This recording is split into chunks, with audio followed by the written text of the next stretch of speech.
So, as we discussed that ISO standards are divided into two set of documents, requirement and supporting documents. So, this is the same for all the standards that have been published by ISO.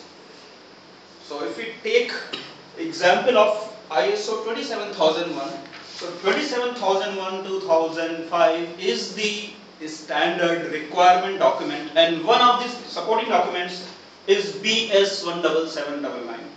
It has the guidelines on how to implement the requirements of 27001 in a firm.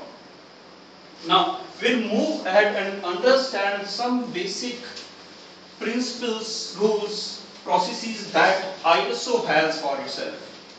So, ISO has a requirement for itself that any standard that is published by them, its revision has to start within 5 years of its release.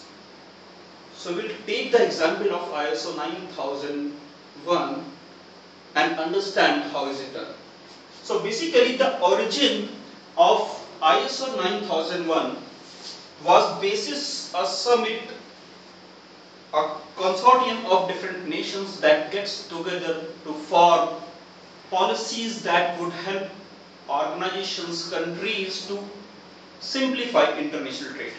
So, in 1986, there was a GATT summit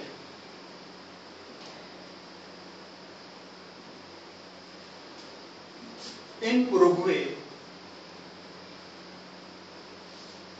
GATT, do we understand? GATT is basically General Agreement on Tariffs and Rates. And one of the action items discovered in this summit was to lay standards that are common throughout industries, and any organization that follows those particular best practices can trade internationally, can get ready-made trust in the market, international visibility. Following this, the first standard of ISO 9001, which was named as ISO 9001-1987, was released in the year 1987. So let's first understand the nomenclature.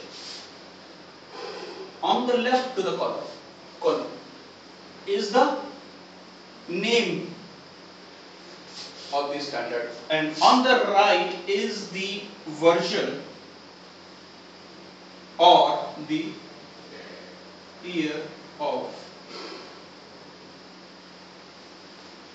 release. So, as I said, ISO has a requirement that any document it releases, its revision has to start within 5 years of its release. So, for revisions of standards and supporting documents, ISO has formed different committees, groups, who are responsible for revising and updating different set of series of standards. For ISO 9000 series, the group that's responsible is TC 176.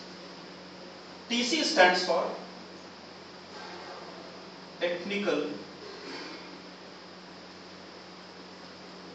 Committee.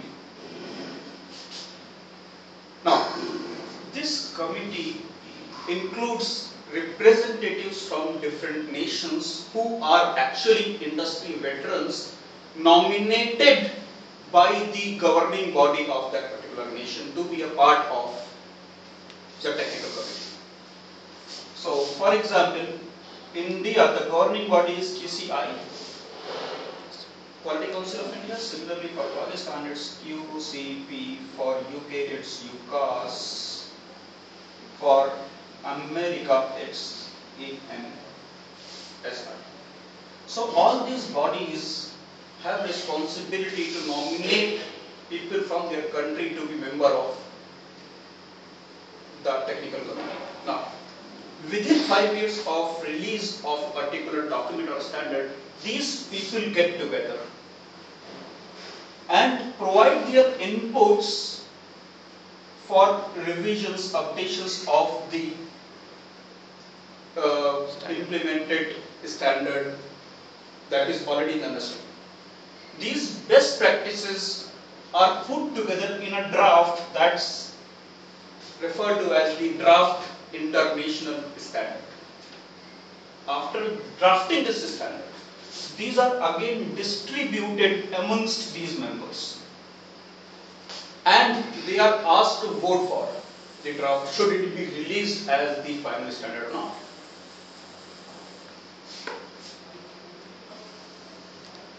If the votes are greater than or equal to 75% in favor of this draft standard, then it is released as the final version. If it is less than 75%, then the process goes in loops.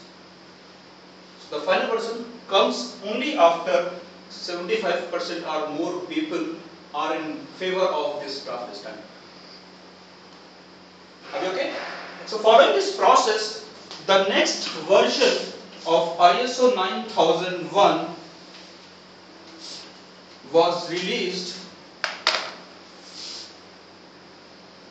as ISO 9001-994. So this was the second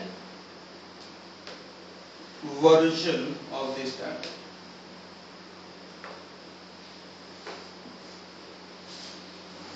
Again the same process followed, and the next version was released as ISO 9001-2008.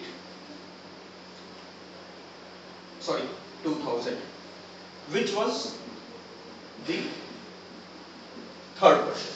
Now we can see a name change here. The name was changed from 9000 to 9001.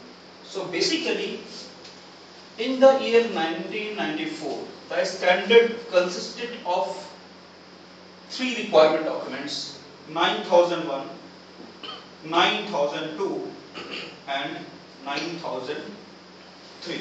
So 9000 was the common name given to all of them. All these had different set of requirements. But in the year 2000, the requirements from 9002 and 9003 were included within the 9001 and these were declared as obsolete. So now all the requirements for 9000 consisted in the single document, and that's why the name was changed to ISO 9001. Now, again the process followed and the next version was released in the year 2008, which is the current and the fourth version of this standard.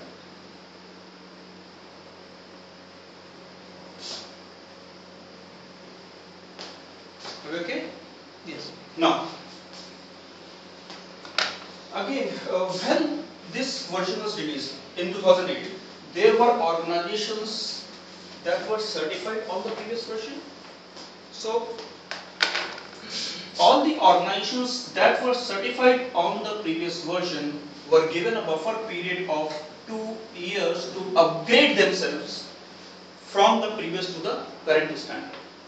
This was released in November 08 and they were given time till November 10 to upgrade themselves to the latest version of the standard. After November 10, this was declared as obsolete.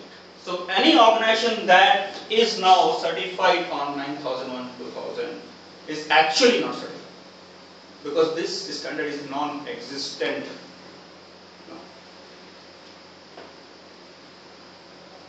Yes, any questions? Now, so we will cover the next topic in the next video.